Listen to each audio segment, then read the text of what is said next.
ጤና ይስጥልን። የአሜሪካ ማዕከላዊ ሴንትኮም ለአዲስ ጥቃት መዘጋጀቱና ፕሬዚዳንት ዶናልድ ትራምፕን በጉዳዩ ላይ ሀሳቡ እንዳላቸው ወይም ደግሞ ግልጽ ያለ እቅድ እንደቀረበላቸው እየተነገረ ይገኛል። ይህን ተከትሎም ደግሞ አረብ ኤምሬቶች ወይም ደግሞ አቡ ዳቢ በግልጽ ዜጎቿ ከኢራቅ ከኢራንና ከሊባኖስ ወይም ቤይሩት በአስቸኳይ እንዲወጡ ትዕዛዝ መስጠቷ ተሰምተዋል። ይህ ደግሞ አረብ ኤምሬቶች በጉዳዩ ላይ ተሳትፎ ሊኖራት እንደሚችል ጠቋሚ ተደርጎ እየተወሰደ ይገኛል። አረብ ኤምሬቶች ዜጎቿ እንግዲህ ከነዚህ ቁልፍ የመካከለኛው ምስራቅ ቀጠናዎች እንዲወጡ ትዕዛዝ መስጠቷ በበርካቶች ዘንድ የተለያየ ትርጓሜ ተሰጥቷል። ለዛውም እንግዲህ ከባግዳድ ከቴህራንና ከቤይሩት እንዲወጡ መከልከሏ ወይም ደግሞ ከዛ አካባቢዎች ወጥተው ወደ ሀገራቸው እንዲገቡ ማድረግና ወደዛም ቦታ እንዳይሄዱ ማድረጓ ሚስጥር ምንድን ነው የሚሉት በርካቶችን እያነጋገረ የሚገኝ ጉዳይ ሆኗል። የአገሪቱ የውጭ ጉዳይ ሚኒስትር የአረብ ኤምሬቶች ዩኤኢ ማለት ነው ሐሙስ መግለጫ ይፋ አድርገዋል። በአሁኑ ሰዓት በቀጠናው ባለ ሁኔታ አማካኝነት የጉዞ እገዳ መደረጉን ይፋ አድርገዋል። ስለዚህ እነዚህ ሀገራት ወይም ደግሞ ከዚህ ከአረብ ኤምሬቶች ተነስተው ዜጎች ወደ እነዚህ አካባቢዎች እንዳይሄዱ ወይም ደግሞ በፍጥነት ወደ ተባበሩት አረብ ኤምሬቶች እንዲመለሱ አሳስበዋል። ይህ እንግዲህ በተለያዩ አጋጣሚዎች የተለያዩ ሁኔታዎችና አስቸጋሪ አውዶች የተፈጠሩ መሆኑን በግልጽ የሚጠቁም ነው ተብሏል። መመሪያዎችና ምክሮችን እንግዲህ በሙሉ ማክበር አስፈላጊ እንደሆነ ለዜጎቹ በግልጽ አስቀምጧል። እንደ አውሮፓውያን አቆጣጠር ከ2021 እስከ 2025 ባለው ጊዜ እንኳን የአረብ ኤምሬት ዜጎች ወደ ሊባኖስ እንዳይጓዙ ክልከላ ነበረባቸው፣ ከዚሁ ከሄዝቦላህና ከውጥረቱ ጋር በተገናኘ ማለት ነው። እንግዲህ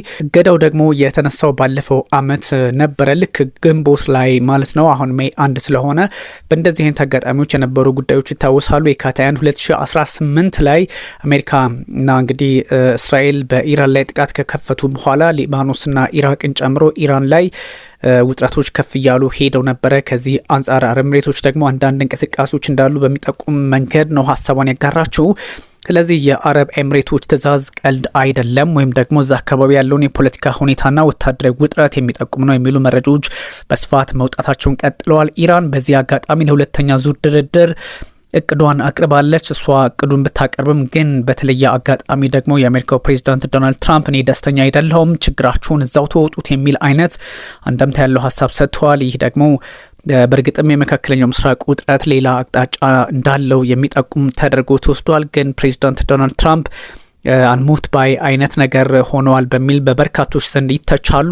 ግን ደግሞ የአሜሪካ ማዕከላዊ ሴንትኮም ፕሬዚዳንት ዶናልድ ትራምፕ በኢራን ላይ የመጨረሻውን ጥቃት የሚፈጽምበትን አማራጭ አቅርቡላቸዋል የሚል መረጃም እንደዚሁ ከተለያዩ መገናኛ ብዙሃን በመውጣት ላይ ይገኛል። የትራምፕ አስተዳደር ሪፐብሊካኖቹ ማለት ነው በሌላ በኩል ሳምንታት ያስቆጠረውን የተኩስ አቁም ስምምነት ምክንያት ጦርነቱ አብቅቷል ብለው ነበረ። እንግዲህ አስተያየታቸውን ደግሞ በተለያየ አጋጣሚ እያንጸባረቁ ይገኛሉ። ዋይት ሀውስ ገለጻ አስቀምጧል። ለጦርነቱ እውቅናን ከኮንግረሱ እንዳይጠብቅ የሚያደርገው መሆኑንም ለመጠቆም ሞክሯል። የሴንትኮም ወይም ደግሞ ማዕከላዊ እዝ አዛዡ አድሚራል ብራድ ኩፐር ለፕሬዚዳንት ዶናልድ ትራምፕ የመጨረሻውን ቴህራን ላይ ሊፈጸም ስለሚችል ወታደራዊ ጥቃት ገለጻ እንዳደረጉላቸው አልጀዚራን ጨምሮ ሲኤንኤን፣ ዋሽንግተን ፖስት አስነብበዋል። ይህ እስከምን ይሳካል የሚለውን የምንመለከተው ይሆናል። ግን ወታደራዊ ጥቃት ገለጻው ምንድነው፣ ከየትኛውና በየትኛው ሁኔታ ነው ዝርዝር ጉዳዮች የሚወጡበት ቢሆንም ግን አሁን ባለ ሁኔታ መሰረተ ልማቶችን በተለይም ከዚህ ከወታደራዊ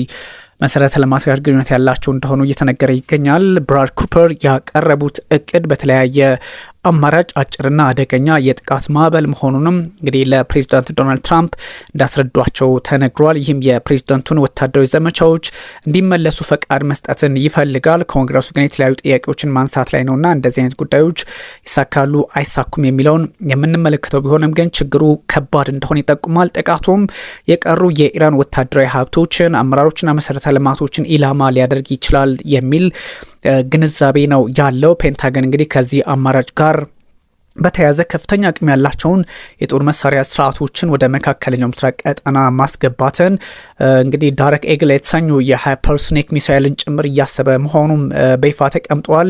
ይሄው እንግዲህ የጦር መሳሪያ ስርዓት 3218 ኪሎ ሜትር ርቀት ላይ የሚገኝ ኢላማን መምታትና ማውደም የሚያስችል መሆኑም እንደዚሁ በግልጽ ተቀምጧል። ግን ዋይት ሀውስ አደገኛና አጭር የጥቃት አማራጭ በወታደራዊ ማዕከላት ቢቀርብለትም ጦርነቱ አሁንም ተራዝሞ በሂደት ላይ ባለው የተኩስ አቁም ስምምነት ሳቢያ ጦርነቱ አብቅቷል በሚል ሀሳቡን እያጋራ ይገኛል። በርካቶች እየተወዛገቡበት ያለ ጉዳይ ነው። የአሜሪካ መከላከያ ሚኒስትር ማለትም ፔተክሰት የተኩስ አቁም ስምምነት በውጤታማነቱ ግጭቱን አስቀርቶታል ለማለት ወይም ደግሞ ለሴኔቱ አባላት ገልጸዋል። በእርግጥ አንዳንድ ችግሮች አሁንም በተለያየ አጋጣሚ የተገለጹ ይገኛል።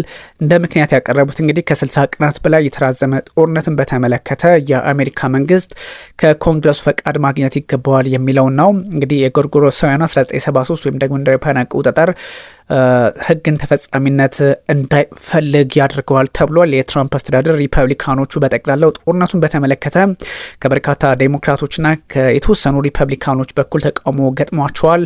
የህግ ድጋፍ የማግኘቱን ነገር ደግሞ አጠራጣሪ እንዳደረገው ይፋ ሆኗል። መከላከያ ሚኒስትሩ ፔታክሰ ጦርነቱ አብቅቷል የሚል ማብራሪያ የኮንግረስ ፈቃድ እንዳያስፈልገው ሊያደርግ እንደሚችል የተጠቆመ ነው። ምክንያቱም ለ2 ወር ብቻ ነው ፕሬዚዳንቱ ማዘዝ የሚችለው።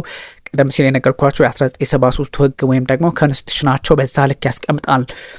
ጦርነቱ ግን እንዲያበቃ አድርጓል የተባለው የተኩስ አቁም ስምምነቱ በኢራንና አሜሪካ መካከል ቀጥተኛ የተኩስ አቁም ወይም ደግሞ የተኩስ ልውውጥ እንዳይኖር ቢደረግም እስካሁንም ቴህራን የዓለም ወሳኙን የኃይል አቅርቦት መተላለፊያ ሆርሙዝን ዘግታለች። በመዝጋቷም ደግሞ የተለያዩ ፖለቲካዊ ጫናዎችን መመከት ችላለች የተባለላት ይገኛል። ዋሽንግተንም የኢራን ወደቦችን ሀርግን ደሴትን ጨምሮ በባህር ኃይሏ ዘግታለች። ውሳኔዎች ደግሞ እንደ ጸኑም ቀጥለዋል። አሁን ደግሞ ፕሬዚዳንት ዶናልድ ትራምፕ ኢራንን ለማንበርከክ ውሳኔ አድርገው በያዙት በዚህ ውሳኔ መሰረት ለተራዘመ የኢራን ወደቦች መዘጋት ባለስልጣናታቸው አማካሪዎቻቸው እንዲዘጋጁ መመከራቸውም ይፋ ሆነዋል። በኢራን በኩል ደግሞ በየትኛውም አጋጣሚ ራሳችንን እንመክታለን እንዋጋለንም የሚል ሀሳብ ሰጥተዋል። ኢራን በፕሬዚዳንቷ መሱድ ፔዜሽኪያንም ሆነ በሁለንተናዊ መሪዋ የወታደር ጉዳዮች አማካሪያቸው ማለት ነው ሞሐሰን ሬዛ በኩል እንዳስታወቀችው ይሄው የአሜሪካ ውሳኔ ከቴህራን በኩል ምላሽ የሚጠብቀውና አደገኛ ሽንፈት የሚያስከትል ነው ማለቷ ሀገሪቱ ወደ ጦርነት በድጋሚ ሀገራቱ ወደ ጦርነት ሊገቡ እንደሚችሉ ጠቋሚ ነው ተብሏል። በርካታ መገናኛ ብዙሃን ከዚህ አንጻር ስጋታቸውንም እያስቀመጡ ነው። ሁለንተናዊ መሪ ሙጅተባ ኻሜኔም ቢሆኑ ቴህራን የገልፍ ቀጠናን ባህረ ሰላጤው ማለት ነው ደህንነት ታስጠብቃለች፣ የጠላትንም ትንኮሳ ታስወግዳለች ሲሉ በጽሁፍ መግለጫቸው ትላንት አስታውሰው ነበረ። በ1622 ፖርቹጋሎችን ከገልፍ ሆርሙዝ አካባቢ ማስወጣታቸውን ተከትሎ ሲከበር በነበረ በዓል ላይ ነው እንደዚህ አይነት ሀሳብ ያስቀመጡት። ከአሜሪካ በኩል አዲስ የጥቃት አማራጭ ለምክር እንግዲህ መቅረቡ የዳግም ጦርነት ስጋትን የጦርነት ነጋሪት ጉሰማ አድርጎ ይወሰዳል። ሙጅተባ ኻሜኔ ለገልፍ ቀጠናና የሆርሙዝ ሰርጥ አዲስ ምዕራፍ ተከፍቷል ባሉበት ሰዓት አዲሱ አስተዳደር ጸጥታ ለውጥንና ምጣኔ ሀብታዊ ጠቀሜታን ለገልፉ ሀገራት ያቀርባል ማለትን እንደመረጡ ተነግሯል። የኢራን ዋነኛ ተደራዳሪ መሐመድ ባገር ጋሊባፍም ቢሆኑ በአሜሪካ የኢራን ወደቦችን በባህር ኃይል የመዝጋት ውሳኔ የተኩስ አቁም ስምምነቱን የሚጥስ ድርጊት ነው በሚል ሀሳባቸውን ለመስጠት ሞክረዋል። ጉዳዮች እርግጥም አስቸጋሪ ሆኖ ሊሄዱ እንደሚችሉ በግልጽ ተቀምጠዋል። ፕሬዚዳንት ዶናልድ ትራምፕ ኢራን የኒውክሊየር ኃይል ሊኖራት አይችልም በሚልም የቅድመ ዘመቻቸው ጸኑ እንደሆነ ተነግሯል። የመከላከያ ሚኒስትራቸው ሀግሰትም ቢሆኑ ይህንን አቋም እንዳንጸባረቁ ይፋ ሆኗል። በእርግጥ የአሜሪካው ፕሬዚዳንት ዶናልድ ትራምፕ እነዚህን ጉዳዮች ከራሳቸው የፖለቲካ ጥቅም አንጻር ሊቃኟቸው ይችላሉ በሚል ዴሞክራቶቹ ይከሷቸዋል። ግን የዴሞክራቶቹን ክስ አሁንም የመቀበል ውጥኑ እንደሌላቸው በይፋ ተቀምጧል። ግን ፕሬዚዳንቱ በሁኔታዎች እኛ አንበገርም ወይም ደግሞ መልኩን የለወጠ አንዳች ነገር ሊኖር ቢችልም እንኳን በሁኔታዎች ላይ የተለያዩ መፍትሄ የሚያመጡ ጉዳዮችን ጠንክረን እንሰራባቸዋለን የሚል ሀሳብ ሰጥተዋል። ግን ፕሬዚዳንት ዶናልድ ትራምፕ እሳቸውም የሚሄዱባቸው ርቀቶች በተወሰነ መጠን ፖለቲካዊ መንሻፈፍ ያለባቸው ናቸው፣ መፍትሄ ያስፈልጋቸዋል እየተባለ ይገኛል። የኢራኑ የውጭ ጉዳይ ሚኒስትር ሰይድ አባስ አራግቺ የአሜሪካን ጦርነት ወጪ ባለስልጣኑ የገለጹት 25 ቢሊዮን የአሜሪካ ዶላር ነው ብለው ቢያስቡም ይህ ግን 4 እጥፍ ነው የሚል ሀሳባቸውን አስቀምጠዋል። ይህ እንግዲህ ማለት ከ100 ቢሊዮን ዶላር በላይ ይሆናል ለማለት ፈልገው ነው ያስቀመጡት ማለት ነው። ሰይድ አባስ አራግቺ ጉዳዮች የተወሳሰቡ ሊሄዱ እንደሚችሉ የሚጠቁሙ መረጃዎች መውጣታቸውን ቀጥለዋል።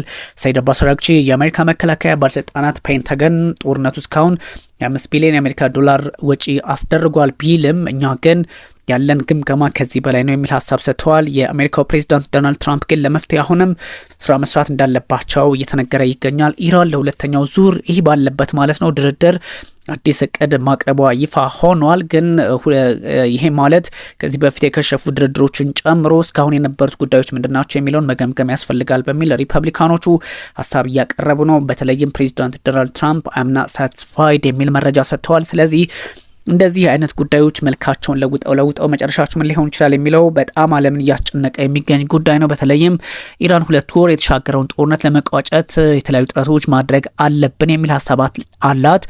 በፓኪስታን በኩል አዲስ የስምምነት እቅድ ይፋ አድርጋለች።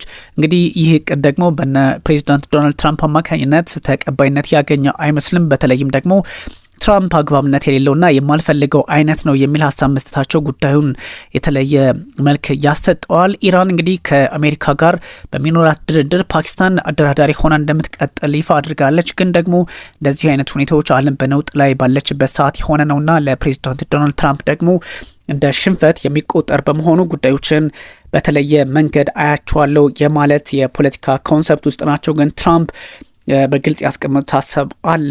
not satisfied with the latest Iranian proposal to end war የሚል መግለጫ ሰጥተዋል። ስለዚህ ይሄኛው ትራምፕ በአንዳንድ ጉዳዮች ላይ ደስተኛ ለመሆናቸውን ይፋ አስቀምጠዋል። ስለዚህ ትራምፕ has put himself in box with Congress on war የሚል ሀሳብም ደግሞ እንደዚሁ እየወጣ ይገኛል። ቀደም ሲል እንደነገርኳችሁ ፕሬዚዳንት ዶናልድ ትራምፕ ራሳቸውን አስረዋል ነው አገላለጹ። ማለትም ቦክስ ውስጥ ራሳቸውን ቆልፈዋል፣ ሳጥን ውስጥ ራሳቸውን ቆልፈዋል ወይም ደግሞ ራሳቸው ላይ ዘጉ የሚል አይነት ሀሳብ ነው እየተቀመጠ የሚገኘው። ምክንያቱም የ1973ቱ የ60 ቀናት ጦርነት መጠናቀቅና ወይም ደግሞ አንድ ፕሬዚዳንት ያለው መብት 60 ቀናት ነው ወይም 2 ወር ነው፣ እሱ ተጠናቀቀ የሚለው ጉዳይ በእርግጥም ትራምፕ has put himself in a box የሚል መረጃ እንዲጋራ አድርገዋል። ስለዚህ በኮንግረስ ውስጥ ያለባቸውን አጣብቂኝ በምን መንገድ መፍትሄ አይሰጧቸዋል የሚል ሀሳብም አለ።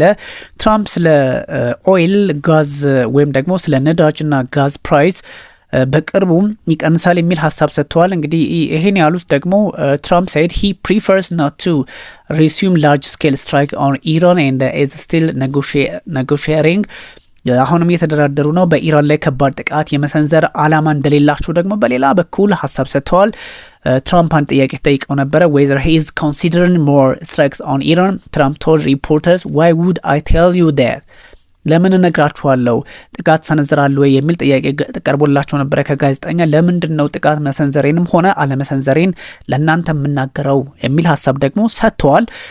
ይሄ የአሜሪካ ፖለቲካ ጉዳይ ነው ለማለት ፈልገው ነው። በሌላ በኩል claim the US blockade on Iranian port has been unbelievable and powerful and the US ያ ማለት የማይታመንና እጅግ አደገኛ ነው የሚል ነው። if we left right now it would take them 20 years to build back the country.